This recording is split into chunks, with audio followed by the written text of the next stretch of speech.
Сәлем достар, бүгін алма панкейкін пісіреміз. 2 алманы тураймыз.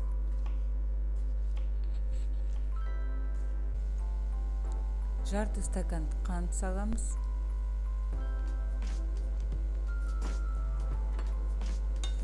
Жеті 10 минут пісіреміз. Бұл біздің алмадан жасалған тұздық. Енді қамырға бір алма тураймыз. Терең ыдысқа 250 грамм қаймақ саламыз. 1 шай қасық сода, 3 ас қасық қант, 1 жұмыртқа, 150 грамм ұн. Қамырымыз осындай қою қаймақ сияқты болу керек. Қамырымызға бір алма саламыз. Табаға май құямыз. Панкейкті 2 жағынан қызарғанша пісіреміз орташа отта.